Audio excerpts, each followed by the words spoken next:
Welcome to the XY Advisor Podcast, a global community of financial advisors sharing and learning with one another to drive the positive evolution of financial advice. To get involved, go to xyadvisor.com or simply download the XY Advisor app.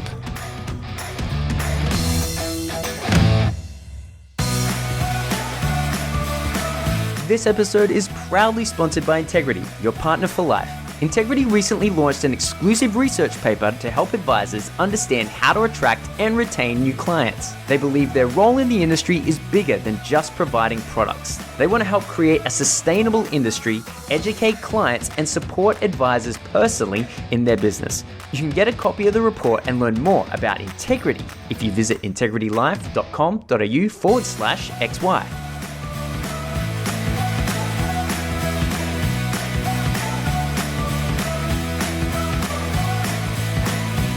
Welcome back to the XY Advisor Podcast. I'm Fraser Jack, and today I am joined by two absolute legends in the XY community. Emily Blanch, welcome, and Danni Visser, g'day. Thanks, Fraser, for having us. Hey, Fraser. Great to be here. Fantastic. Having a little crew chat today. Absolutely. We're actually recording this in the same room, in the same location, almost like we used to years ago, before all the change took place.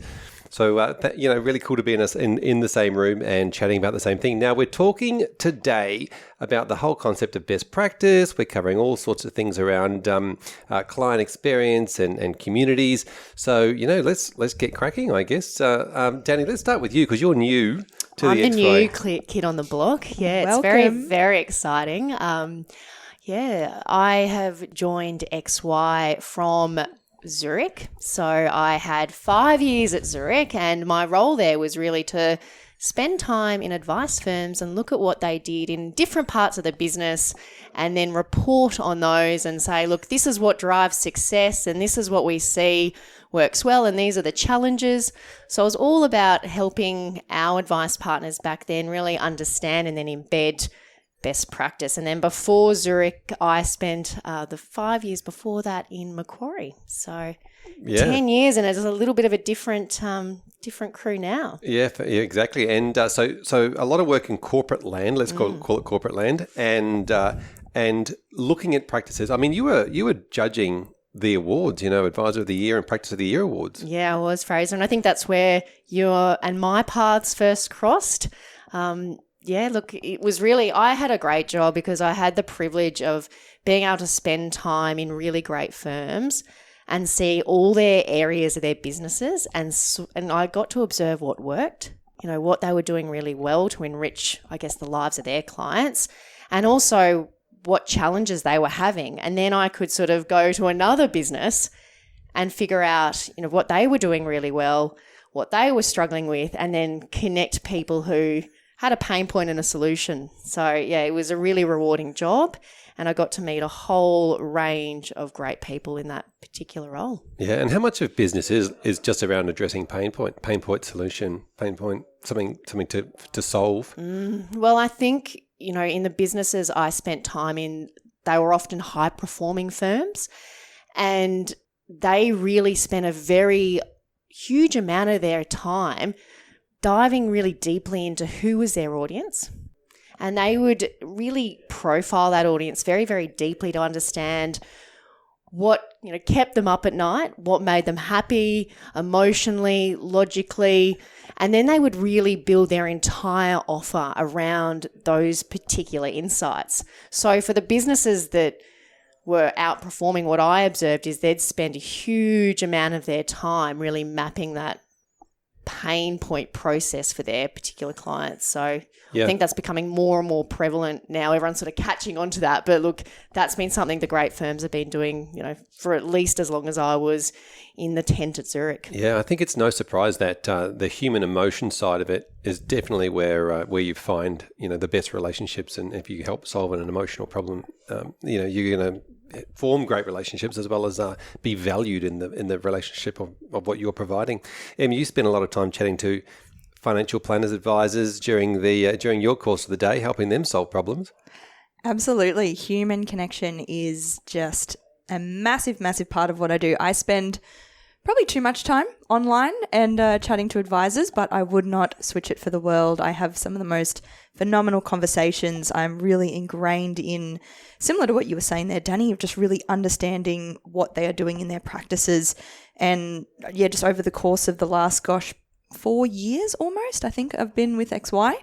I've really gotten to know on a personal level so many advisors and really understand what they struggle with, what they want to get better at, what they want to improve in, and ultimately just build the content and resources and everything that you see within the XY ecosystem to help them solve those problems. So it's been a really, really interesting journey, and I've seen trends and things change over the years, and it's been a real privilege to be a part of that journey and to be able to support so many advisors fast track professional development, get to where they want to go quicker, and ultimately collectively drive the positive evolution of financial advice. Fantastic. I love the way you got that in there. 4 years. Goodness me, you must be up for long service leave shortly. Oh, close. Who knows? We'll see. Yeah, it's crazy to say that actually. Like, it's really kind of flown by, and it's really evolved and changed. Like, if you had have asked me, would I be doing now what I am with XY even when it started?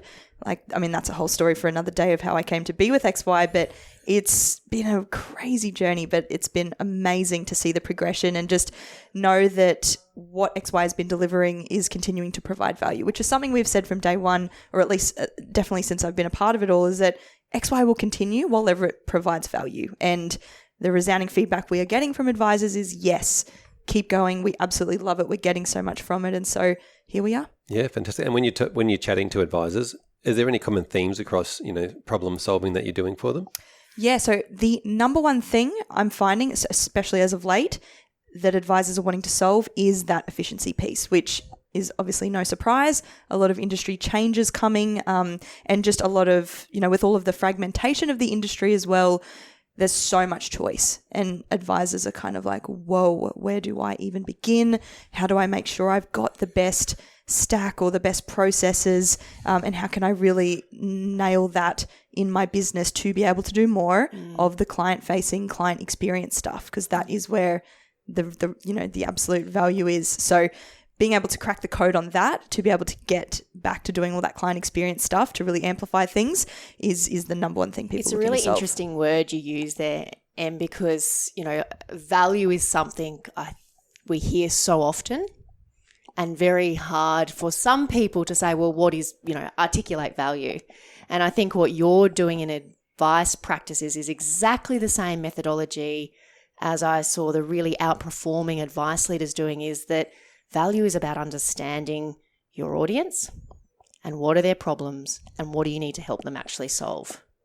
And so that works, that sort of logic works in any context. So yeah, as you were speaking, I just sort of picked up on that, and that was really interesting that it works at the same level. Yeah, I reckon value is not up to the person who's providing it, but up to how it's being received. So it's to the values of the client or the customer, or it's their values that you're trying to get to, not your own values or the values of the business or what you perceive value of your financial advice to be, but the value they get out of it for them. So. And your robustness about figuring that out, like Emily, you spend so much time talking to advisors, figuring out what their problems actually are in their businesses so that you can provide that sort of really built for purpose type content. Absolutely.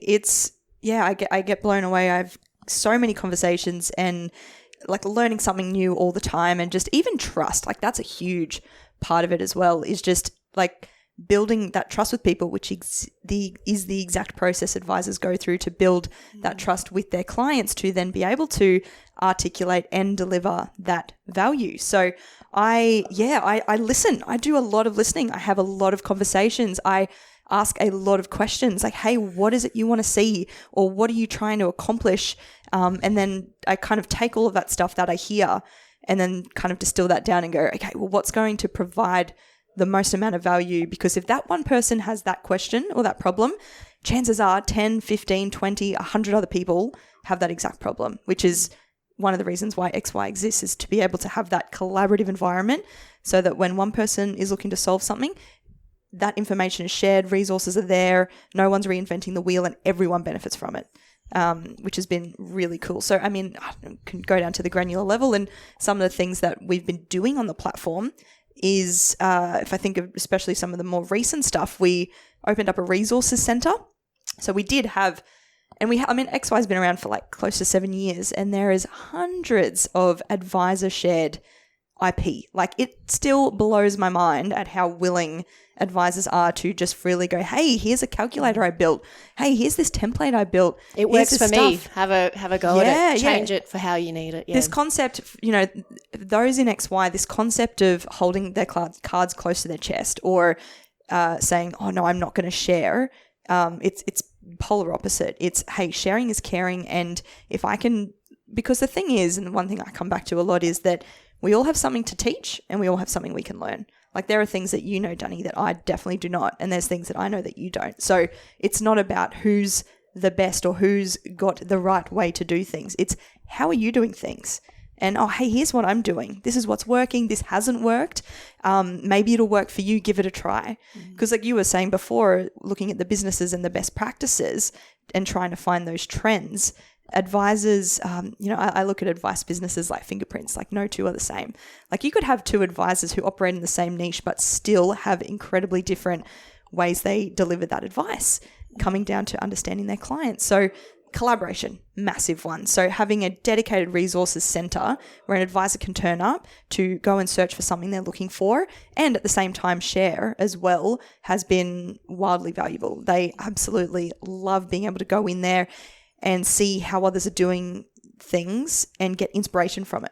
The resources center has been a massive one. I think the fact you break it down into different types of businesses and the different types of personas is really, really valuable as well, because you sort of touched on it there. There are so many uniquenesses within each business, and there are so many uniquenesses within their customers. And the businesses I certainly spent a bit of time with found that I found in those businesses, they really tried to delight someone rather than trying to work with everyone. And that's when I was looking at what very keenly as to what XY Advisor were doing. One of the things that I loved was that it's very specific to the type of advisor or where you are in your journey. There's something for everyone within that particular platform. Doesn't matter what type of advice you're actually delivering or what services you're offering. You can connect to people that are doing the same sort of, rather than just this big buffet of all of these options and you don't know where to actually find them. What I liked is it's very tailored based on the particular advice persona. And it's really condensing those conversations in a way where you can go and get a fast and responsive answer. So when you have a problem, right, you go, what's the first step? You either talk to someone in your office, you jump on Google, you can go to XY and get a open, honest, unfiltered, responsive answer like that, like really quickly from others who have gone through and done exactly that. So it's reliable, and you can go, great, awesome, I'm going to diffuse this bomb right now, problem solved, move on to the next thing. It's one of those participation things, right? Like, any community works really well when people are participating. And I think this goes, with any of the, association work we've all done in the past with the community. You come in with that scenario, like you said before, of giving, and everyone's come in with that scenario of giving something, and then obviously taking something away, but not from that idea of taking something away first. Yeah, it's turning up with an attitude of like, what value can I add to this collective, and what can I learn and benefit from it? And when that's in harmony, it just hums. It's amazing. I've seen advisors launch businesses and post about it on XY and say that they never would have done it, or they would never have done it as quickly as they did if it wasn't for the XY community. I've seen advisors merge businesses, get into the industry, all sorts of stuff. And that's truly where the magic happens. And I say it so many times, but I have the privileged position of having that bird's eye view to be a part of it all, to see it, to witness it, and then be able to share that, because it's one thing for me to see it, but my mission or my goal is to then share that message so that everyone benefits from it and gets to witness the same magic and be a part of that magic as well. So it's, I think really one of the advisors, quote unquote, said it was a honeypot of I really like that, it's this amazing, tank of things that you just didn't know could help you so much until you sort of lean in and have a look around. And it's the honeypot, it's the brains trust, It's your phone a friend when you've got a tricky and sticky situation. It's your virtual business partner. Like, that's just a couple that I've heard, but people really lean into it. And especially for solo advisors, right? How many advisors are out there on their own grinding? They're wearing all the different hats and they're dealing, something comes up and they go, oh my gosh.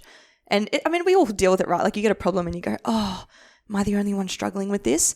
Then to jump on and see that, oh my God, someone else has the same problem, that validation that you're not on the journey alone is massive. And just with obviously the pandemic last year and then Royal Commission and everything going on over the last few years, mental health has been a massive topic. And yeah, I've had conversations with advisors who have literally said X, Y has kept me going. Like, I've just been going in there for no other reason than to just see others discussing, see the energy in the enthusiasm that happens in there. And it reminds me why I started. And in amongst all of that, it gives me that push to keep going. Yeah, fantastic. Now, just with the mental health side, we do have a podcast coming up very soon on that, the survey that came out, so stay tuned for that one. But I want to go back to the inefficiency and efficiency conversation that you sort of touched on a little bit earlier. And when it comes to best practice, you mentioned that one of the problems that people are trying to solve is this efficiency conversation and the inefficiency process of finding the efficient process when it comes to both technology and staff. Technology and staff tend to be the two big things we're looking for efficiencies in. Danny, obviously you've done a lot of work with these high-performing businesses. Was there anything that they were doing in those spaces that were sharing? Well, we recently did a piece of work where we benchmarked a whole heap of firms, around about 100. And we were looking for that because in the past there's always those things that stand out and you cut the data and you say, oh, well, this is the connective threads between the advice leaders that are doing some amazing things. And, it's been a really interesting environment. There's been this sort of enduring cavalcade of change that a lot of advice practitioners have had to weather. And when we did the last benchmarking that we did, we sort of expected a survival state type result, I guess. And what was really interesting is that there were this sort of little collective of businesses, and we referred to them at Zurich as outliers. And they sort of had these incredible results. And what was really intriguing about those results, and when we sort of dug into what's actually caused these results, we looked for things like tech, we looked for things like marketing strategies, we looked for things like, what are you doing to make your inner workings hum and super efficient? And we couldn't actually find any connective threads, which was a little bit of a uh-oh moment. Isn't it funny? Isn't it funny when you get some data and you go, right, the demographics, we've got the demographics. You can always get an average, let's find the common link. And did you actually end up finding a common link? Well, there wasn't a common link in the infrastructure as such. Like all of these businesses that sort of had these off the chart results in terms of the things we looked at was new client numbers and profit percentages continued over a few years, because we thought that was sort of like a good benchmark to check whether, people were resonating with their end audience and, were they operating in a profitable way. And for these particular businesses, they all looked very, very different. So we had a lot, 2-3 people businesses, and then we had your businesses sort of that had that enviable tenure and different services. So we couldn't kind of look at them and say, oh, these all look and feel the same and this is the thing that you must do in your technology or your HR to make your business hum. And in the past, you could really say that. Like when I was at Macquarie, there were Macquarie benchmarking surveys which were wonderful and they would really draw those out. These were what the outperformers were doing. But I think the world is so different now. And what we found, we had to actually bring in some advisors to help us look at the data because we were at a loss. And we actually found it was when we spoke to the practitioners, we spoke to their staff, we spoke to their customers, we actually found it was their principles of operation rather than their internal stuff that was driving their success. And it's very interesting that the things that were driving these businesses to do really well were the fact that they knew who they wanted to work with. Like they could really tell you, rather than just a demographic, they could tell you like how that person was thinking, how they were feeling. They could also tell you, what are the problems that this typical person has? And then that business would take a lot of time to actually build a transformation journey. So they knew where that person wanted to be taken And they had built their entire engagement around taking that person to where they wanted to be.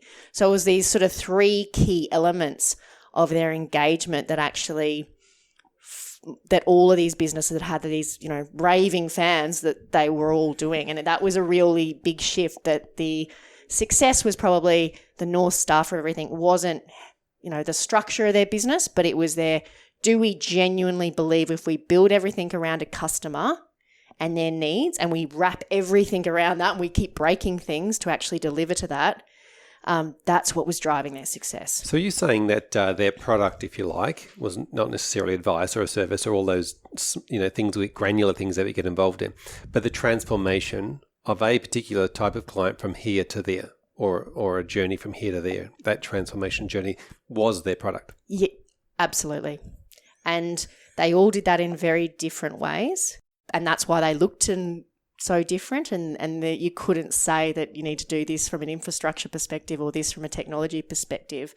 They all achieve that in different ways. And interestingly, in the environment, because they based everything around that transformation journey and that customer problems that actually kind of darted and changed their businesses well before they had to. Like I remember watching Craig in one of your sessions, Emily. He was talking about his business and how he solved things before he had to. And so when regulation came in or when change was mandated, he'd probably changed months and months earlier, or years in fact earlier, because it's what his customer wanted, or it just made sense for their transformation journey or the problems that they had. So that's a very long-winded answer. That's great. But I just want to pick up on that. So Craig came in and did a web event with them for the XY Plus members, which is the paid community group. Do you want to talk a little bit about that session? Yeah, definitely. So just to give all the listeners just a bit of context if you're not familiar. So XY Plus is our optional paid membership. So it's for those that want to tap into perks and advantages over and above the general platform experience. And part of that, or one of the major perks with that, is hosting a weekly interactive web event. So every Thursday, 12 p.m, the Inner Circle jump on and we bring in coaches or people who work with advisors, and more often than not, actual advisors themselves, just like Craig, to come in for a really healthy dose of peer-to-peer learning. And those sessions are without a doubt the standout. Like, advisors love hearing and seeing what other advisors are doing. So Craig's session was amazing. Shout out to you, Craig. You're doing phenomenal stuff with your business. He came on and literally walked us through the process he had built for his risk business, took us through his entire journey. He basically took us through his transformation of getting to burnout a handful of years ago and then really taking a step back and reevaluating and say, if I'm going to do this, I need to make some changes. And he really put his clients or customers in the driver's seat of that. He sought feedback from them as well. And he had built this process that almost answered or did answer his customers' questions before they even had it to ask. So it was just this robust process that he had built, and it was just phenomenal to see. And everything you said there and your comment about being on the front foot, that's the trend I'm seeing with practices that are doing really well, is that they are really proactive. They're not waiting to see what happens and then go, okay, cool, now that change is coming, I have to do something. They're going, no, I'm shaking it up now. I'm going to get on the front foot and be proactive about this. And just to take that a step further, certainly what I witnessed when I spent time in advice offices was that it wasn't that it was just a decision, let's do a renovation on the business. It was that, well, the compass for every decision that we make is actually our customer. And if they're changing in a big way, we just have to. Like when businesses really believe in that philosophy, and they do, and you can tell the businesses that believe in that philosophy because they're running, like you do with advisors, and they're running focus groups with their clients. They're really understanding, how do we help your world? What problems do you have? How do we solve them? And they're doing that regularly so that they're not assuming. And when they find those big insights or something really changes in their particular audience's world, they just change. Mm-hmm. And sometimes, the systems are held together with a bit of, super glue. And because they do continue to change the model and flex the model, and just believe that the most important thing that we need to invest our time into and really put our hustle behind is delighting a particular audience. But how good is it also when you have that collaboration process with your client and then they say, this is the thing we want, how quickly you go, yes, that's what we want. You might have been thinking about that for a long time. And as soon as the clients come up with the idea and yes, we want this. It's like, right, let's make that happen straight away. It's not it no longer becomes a wonder if I should do this thing. It becomes And you really get buy-in from them too, because they're a part of your business and your process. Like they've, when you're having those focus groups, like again, a couple of the businesses that I know who are doing really amazing things, they know their client inside and out. They know who they are, and it's generally a similar sort of cohort. So they're almost building communities themselves with their clients. So they're doing you've got your lunch and learn sessions, but they're having small events and they've got Facebook like Adele's groups. Saving Squad. Yes, exactly. They've got Facebook groups. They're doing little in-person sessions and they're bringing their clients together for an education piece. But they really are bringing their own little communities together and asking questions. Is this valuable? What do you guys think? What's missing? And then when you get that feedback and the input, the clients feel valued, they feel heard, and they feel a part of that. And there's so much more buy-in, and the value is so much more prevalent to them that it just makes that journey, like there is no need to have to sell or to convert or to get someone over the line. They are the ones that are lining up saying, I want to work with you. Yeah, this is a really interesting point. I've seen this trend happen over time is where, the planners would always keep all of their clients separate. And obviously there was a privacy thing there and maybe a compliance issue. But the idea of bringing them into these small communities or groups or introducing, especially if you've got a specific, target client in mind that you always look after, and they will have things in common. So to be able to create those communities within your client base. And it can actually enhance, it can on-sell. Like businesses, it works in advice and outside of advice. Like if you look at Harley Davidson as a business, they were really struggling. They were struggling because they were a business that got through like the Great Depression. They'd sort of survived a long time, but then suddenly cheaper bikes started coming better, kind of, tech bikes, cheaper bikes started coming in from Japan particularly, and they were about to go bankrupt. And Harley Owners Group is a really interesting example of one of those ecosystems where the business stopped and said, we really need to understand who's going to love our stuff and why they're going to love it and what do we need to build. It might not be to do with bikes. It might not be to do with advice. What do we need to build to get them to really want to be part of our world? How do we become part of their world rather than lure them into ours? How do we become part of theirs? And, the Harley Owners Group is a really interesting case study as a business because they realised that their audience actually wanted a bike as a hobby. They wanted to be involved in the development of a bike. And as soon as they built that avenue, the price didn't matter. The quality of the kind of tech didn't matter. And they had this rich source of insights of how to actually improve their product over time. And, we can all, everyone in the world knows the Harley's Owners Group and how much that has like become a successful ecosystem. And the word that comes to mind with that and everything we're talking about here is that sense of belonging. Like you're a part of something. Like I could spend all day connecting people in XY. Like I've had people call me and say, I am an employed advisor. I'm thinking about going out on my own. I had no idea where to start. I'm calling you because I'm 100% sure you've got to be the most connected person in financial advice at the moment. So I'm looking for X or I'm looking for this person. And then I go, cool, yep, sweet. I can already think of 5 people. And the real value comes in making those connections because clients' lives are changing. There's so much complexities. And there was a post on XY yesterday from an advisor saying, hey, I'm keen to expand or be able to offer not necessarily offer the services, but be able to help my client in other areas of their life rather than just their money. Like, if they're looking to get fit or do things like that, to be able to point them in those right directions. And so that's something that I do in XY all the time, and I see the value of it. Like an advisor I mentioned earlier who launched his business, I introduced him to a handful of advisors who I knew had just launched their own businesses. And when this advisor posted in the platform to say, hey, I want to give a massive shout out. He listed all of the advisors that I'd introduced him to. He goes, there was like 8 or 9 people. And he said, like, listed all of them. It was amazing, you know, and massive shout out to XY. So he really contributed that value to XY. And all we did was just do a few email introductions. Say, hey, you should go talk to this person. Hey, you should go talk to this person. So when your clients You're introducing him to his tribe of people that can help him. And people who are like him. So your clients, right, they're, especially if you've zoned in on who they are and you've got that cohort, they probably have similar issues. They're probably working through similar things.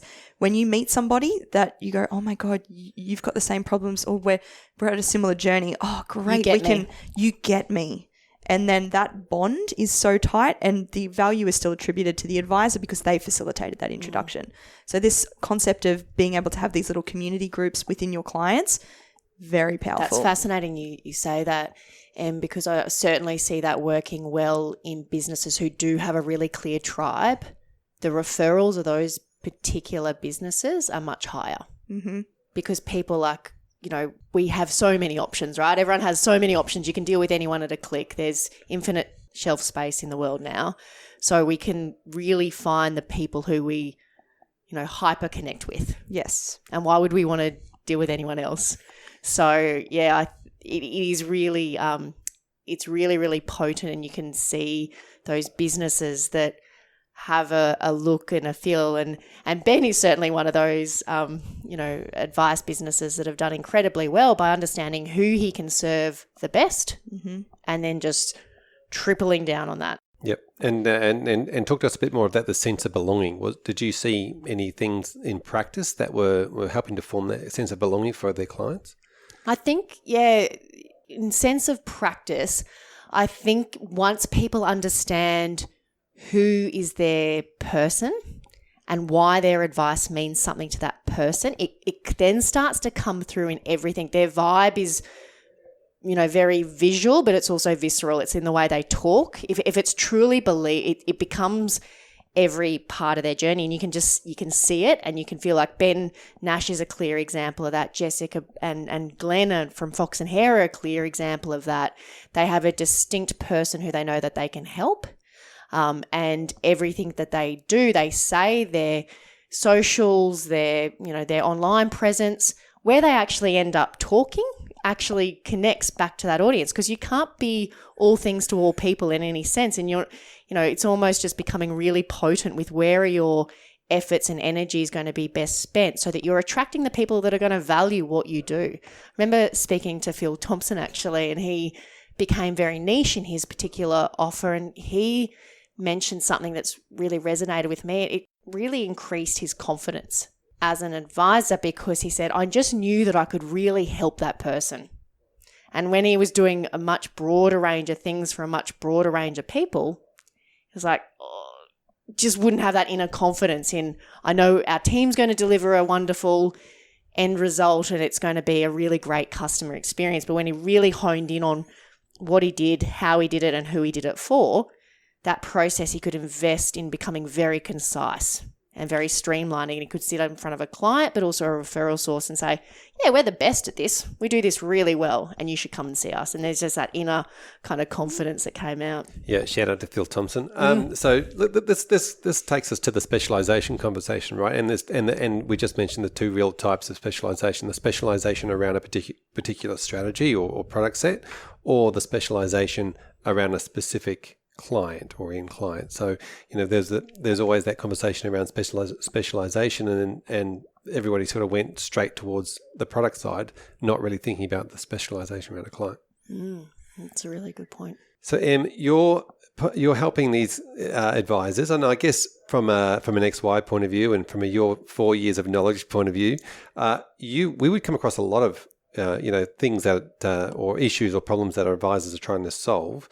How do we then, as a community and a host of collaboration, essentially solve those industries for for the greater good, or for the even all the way to the product providers, or the industry, or the regulations themselves? How do we push that up the stream, if you like? Yeah. So collaboration just is that word that comes to mind, and taking it at that bottom up approach. Like I can speak from like XY experience, that community and the way advisors in XY have gone about solving their own problems. So a great example is the ethics committee, which I believe Nathan Fradley has or is coming on the podcast. And so this is a great example. A couple of advisors reached out to me and said, hey, we've realized that there is no one dedicated place we can go to for support when facing ethical dilemmas. So standard 12, everything coming in with there's a lot of grey area. And these advisors reached out and said, can we use XY as that place to create a peer support space to help other practitioners? And I said, absolutely, like 100%. So 3 advisors and myself got together and put out a call for applications, inundated with applications, which was amazing, and landed on a really great diverse number of committee members, so 8 in total. And that is 100% volunteer run ethics committee. So you can now go onto XY when faced with an ethical dilemma, and we see these appear on the platform in posts and questions every now and again, and submit that and have a peer-reviewed ethical determination on how you could tackle that and solve that problem. And it just gives peace of mind and support and just confidence in the decisions you're making. So ground up, grassroots approach to how can we help each other solve an issue that exists in the industry that isn't going to come from the top down. Yeah, shout out to Nathan, because obviously, if you haven't heard that episode, it was a couple of episodes ago. Talk about that ethics committee, amazing, development of that from, as you see, grassroots. You also work with a lot of, groups. A lot of licensees will run groups on the platform as well. Yeah, so we've got a handful of licensees using XY as a place to drive collaboration and support for their advisors. So it just comes back to this concept of giving your people, your tribe, the ability to connect, to share and help each other so that we're not reinventing the wheel. Because, advice practices are like fingerprints. Everyone's different. They do their own thing. But there's a lot of similarities, or there's a lot of different things that people are trying to build and create. And just the concept of idea sharing in itself is so powerful. So there is a couple of boutique dealer groups. So shout out Cobalt Advisors.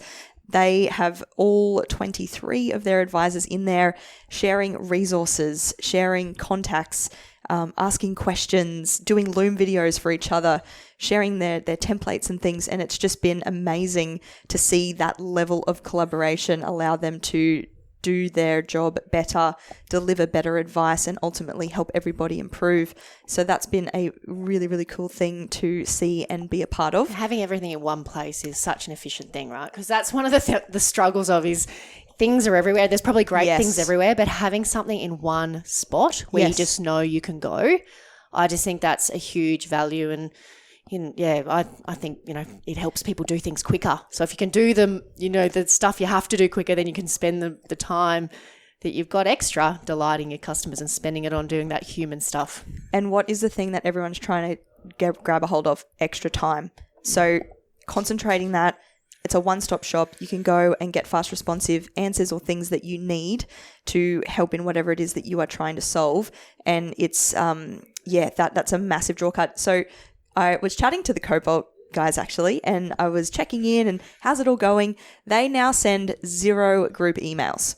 None. Everything's housed in their group. They can access files, and it's sounds like a dream. It has created a level of efficiency for not just the advisors in there, but for the leadership team as well, because it's no longer this one-to-one conversation. It's a one-to-many. So one person, like I said before, when someone's got a question, chances are there's a handful of others who have that same question. It becomes a really rich source of intellectual property as well. Absolutely. I can imagine, it just nothing gets lost. I think that's, there can be great ideas, but it's, it's not useful to anyone if no one can find it. Exactly. Or something pops up that goes, hey, that's cool. I don't need it right now, but I will need that later on. And so everything's categorized.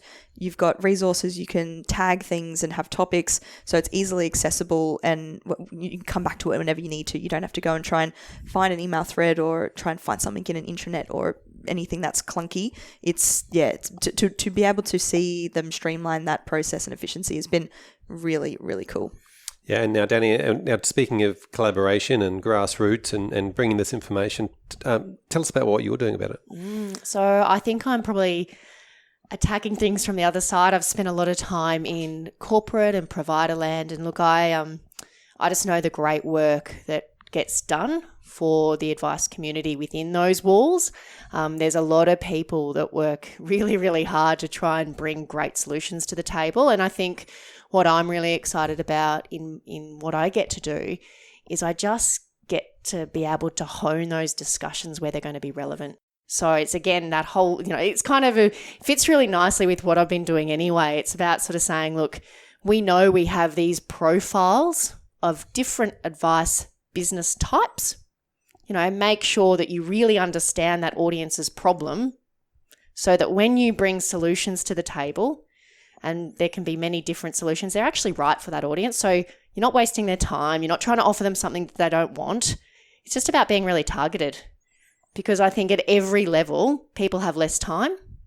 We have less resources in terms of sort of money to do the same thing. So if you can get super targeted and really understand the audience, really understand their true problems that they're having in a safe space. So it's not sort of like survey data, you get a small sample of the audience responding and, is that the audience you want? Well, no one really knows. So it's just around taking that effort that I know goes on in provider land and making sure that it really connects with a particular audience, and then the problems are really cleanly understood, because the problems change really quickly. So sometimes the problem with, we're able to source live data on problems as they're happening today, rather than saying, yep, here's the problems that were relevant 6 months ago. Well, the world changes in about a week. We've all seen that. We know that intimately. So, yeah, I think that's what really excited me about being part of the XY crew, is that I could sort of say, well, these are pain points, and if we can help solve those pain points, then absolutely we're contributing to the positive evolution of financial advice. Yeah, fantastic. So you're going to be the voice of the advisors towards the corporate end, the collaborators, the product providers. Yeah, that's right. Those who are able to, saying this is what this is what the advice audience is really struggling with, whether it be efficiency issues, with whatever it is. There's a myriad of different things, but this is also what they're doing really well, and this is what's working well.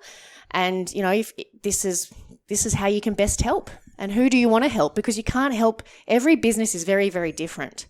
So the one kind of, I've come from the land of insurance, right? So there was one product for a long time, like we like oneness, but it doesn't really work. In any market, it doesn't work well. So if we can get really clear on what type of the market you want to deal with, you can get clear on what problems that particular market has, then all the effort and the incredible intelligence that comes out of, corporate space can be used really in a really potent way. And I'm really excited about that. Yeah, exactly. I guess from their point of view, when they're creating product, they're just making a lot of assumptions. It's the ability to bring the advisor's voice into those meetings, into those brainstorming sessions. It's pulling a proverbial chair into those table meetings and saying, here is voice of customer, voice of advisor, in an unfiltered, open, honest way of, like, here are the problems. Yep. And that's being able to bridge that gap, because when you can do that well, it's a win for advisors, it's a win for clients, it's a win for the collaborators, like the industry wins, and that is where the magic happens. Fantastic. Well, we might leave it there. That's exactly a great place to leave it, where the magic happens. So if you, bear in mind that when you do bring your issues or energy or ideas or anything towards the XY platform, it can actually help shape all things all the way through the system. So thank you, Brains Trust, for coming and having a chat today. It was really good to be in the same room and to catch up and then to chat with you guys. So excited to be part of the crew. Thanks for letting me in. Welcome, Danni. We are thrilled to have you on board. couple of LinkedIn posts have said that already, but we are genuinely really, really excited. And the enthusiasm and the energy that you've already brought has been amazing. So let's get stuck into it. Feels like home. Thank you so much, Fraser, for having a chat with us too. Well, there you have it, the XY Brains Trust, a special episode of the XY Advisor podcast. And now Emily's back. Welcome back, Em. I am back again. You can't get rid of me. That's the way. You're now such a regular. Tell us, so we're going to do the shout-outs part of the show, which we love doing. Who are we going to shout out to? Yes, so let's give a shout out to Andrea Jenkins. She jumped on with me, actually. We caught up and had a conversation, and she was very generous in sharing her top tip for changing licensees. So really topical at the moment. I know advisors are jumping in wanting to get information or what to look out for when switching licensees. And Andrea jumped on and gave us her top tip, which really centered around being rigorous with your non-negotiables. So it was a great quick 4-minute video. We posted it on the platform, and I know it's helped plenty of people so far. So just wanted to give Andrea a big thank you for being generous with her time, sharing her value. I know it's helped lots of other people.